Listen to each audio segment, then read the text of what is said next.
일본군 성노예제 피해자이자 아픈 역사의 산 증인이신 위안부 할머니 8분이 아직 생존해 계신다는 역사적 사실을 국정감사 회의록에 남기고자 합니다. 위안부 할머님 8분의 건강을 기원하며 정부와 국회가 그분들의 명예회복과 진상규명에 함께 나서주실 것을 호소드리며 질의 시작하겠습니다. 최근 소녀상에 철거 마스크를 씌우고 비닐봉지로 가리는 등 테러 행위가 잇따라 발생했는데 여가부는 어떤 조치를 취하셨습니까? 관련 상황에서 동향을 지속적으로 파악해 왔습니다. 그리고 외교부하고 관련 사안도 여러 가지 그런 부분에 대해서 해외에서 문제가 되는 부분에 대해서는 상황을 공유하였습니다. 네, 상황은 공유했지만 어떤 대책이나 대응도 하지 않으셨죠.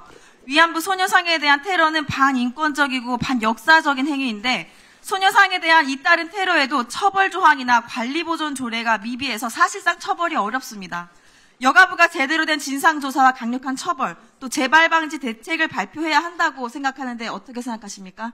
관련 사항 모니터링 해보고 말씀하신 대로 국회에서 또 관련 논의에 대해서 지금 논의 중이신 걸로 제가 알고 있습니다.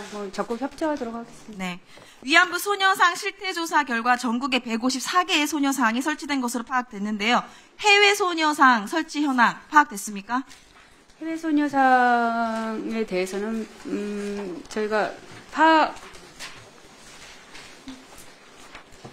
저희가 비공식적으로는 현황에 대해서는 파악을 하고 있습니다. 근데 왜 공식 발표를 하지 않으시나요? 정식 조사나 뭐 이런 부분들은 확인이 필요한 부분인데 그렇게까지는. 네, 정의기억연대 홈페이지에 게시된 자료에 보면 해외에 소녀상 포함한 추모비가 현재 31개 있다고 합니다. 시민단체에서도 파악하고 있는데 아직 여가부는 공식 발표할 만큼 파악을 못하셨어요. 특별한 이유가 있는 겁니까? 이게 정의기억연대 자료가 이번에 국내 것도 보면서 보니까 좀 실태 파악이 정확성에 대한 부분들은 좀 틀린 부분도 있었습니다. 그러니까 여가부가 나서서 하셔야 된다는 이야기입니다. 이렇게까지 빨리 나서지 않은 이유, 윤석열 정부가 친일 기조여서 위안부 문제 다루는 거 눈치 보이고 특히 해외 소녀상은 외교부 공간 통해 파악해야 되는데 괜히 논란될까봐 그런 거 아닐까? 이런 생각을 해봤습니다. 자, 독일 베를린 소녀상이 철거 위기인 상황인데 여가부 어떤 조치하셨습니까? 말씀드린 대로 그 외교부하고 그 부분에 대해서 그 현안 사항을 공유했고 반대 공식 입장 표명했습니까? 이 통로는 외교부를 통해서 저희가 그 국가 아니면 외교부랑 협의해서 독일 당국에 전달하셨습니까? 반대 입장? 외교부하고 해서 이 부분에 대해서는 외교부의 그 의견을 좀 따르는 것이 맞다고 외교부에 지금 책임을 넘기고 계시네요. 그러니까 아무것도 하지 않은 것이죠, 여가부는. 그 부분에 일본은 해외 각지의 소녀상 철거하겠다고 전방위로 뛰어다니는데 대한민국 정부는 일본 정부의 마음을 헤아리느라고 아무것도 하지 않고 있습니다. 대한민국 정부 맞습니까? 자, 위안부 소녀상 보호하기 위해 2가지 제안 드리겠습니다. 소녀상 테러에 대한 진상조사와 재발 방지 대책 마련해서 의원실에 보고해 주시고요. 해외 소녀상 실태조사 철거에 대한 대응 계획까지 보고해 주시기 바랍니다. 다른 질문 드리겠습니다. 차관님, 한강 작가가 우리나라 첫 노벨문학상 수상자가 되었는데요. 한국인 여성 최초, 아시아 여성 최초 노벨문학상 수상자, 굉장한 쾌거라고 생각을 합니다. 그런데 경기도 내 학교에서 유해한 성교육 도서로 한강 작가님의 채식주의자 폐기하였습니다. 차관님, 혹시 한강 작가님 특히 채식주의자 책 읽어보셨습니까? 예, 읽어봤습니다. 어떻던가요? 유해 도서가 될 만하던가요? 여러 가지 인간 문제에 대한 성찰을 담고 있는 걸로 알고 있고요. 근데 이 말씀하신 데 대상이 청소년이다 보니까 성교육 프로그램에 이제 민감한 여러 부분을 생각해서 여기 다양한 의견이 제시되었던 걸로 그렇게 이해하고 있습니다. 그러니까 이해한다. 폐기되는 것도 이해한다. 이 말씀이시네요. 이 아동 청소년 대상의 성교육 내용은 그 학생이나 학부모 등 교육 수요자의 의견이 굉장히 중요한 부분이라고 알겠습니다. 판단합니다. 지금 경기도교육청이 일부 보수 기독교 단체 그리고 일부 보수 성향 의원들의 성교육 도서 폐기 요구 내용을 공문으로 내려보냈어요. 3차례나. 그래서 그렇게 해서 폐기된 열람이 제한된 도서에는요. 채식주의자뿐만 아니라 타임이나 더 타임즈가 추천한 또 스웨덴 최우수 청소년 도서상을 받은 성교육 도서도 있고요. 위안부 피해 할머니의 증언을 토대로 만든 이 꽃할머니란 책도 있습니다. 차관님, 이 책 읽어보셨나요?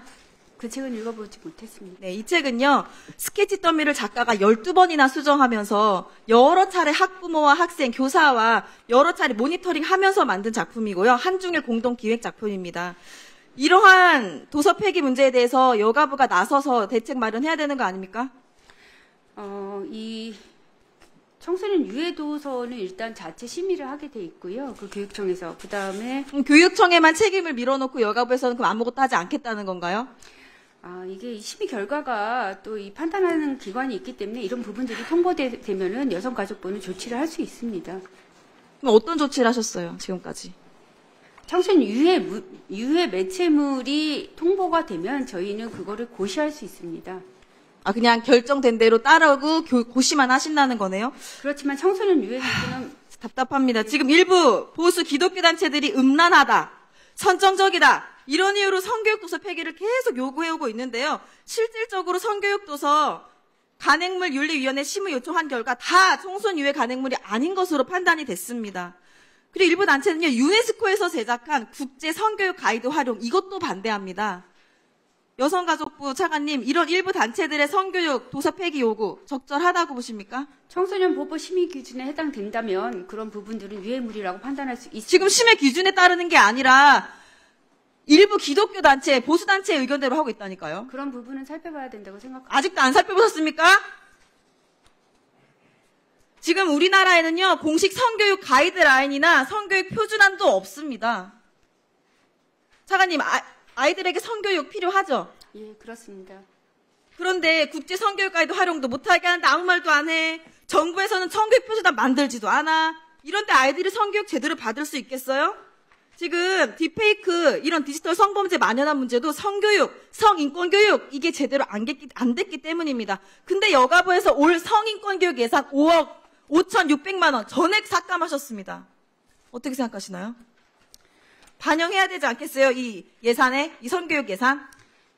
이게 전액 삭감된 부분은 사업의 유사성이라는 측면에서 폐지가 됐는데 국회에서 증액 의견 내면 반영하실 생각 말씀하신 있습니까? 부분으로 이게 필요한 예산이라고 하면 재정당국하고 협의하겠습니다. 네, 그리고 국정감사 끝나는 대로 교육부와 협의해서 국제적 기준에 부합하는 대한민국 성교육 표준안 만들어 보시기 바랍니다. 예, 교육부하고 협의하도록 하겠습니다.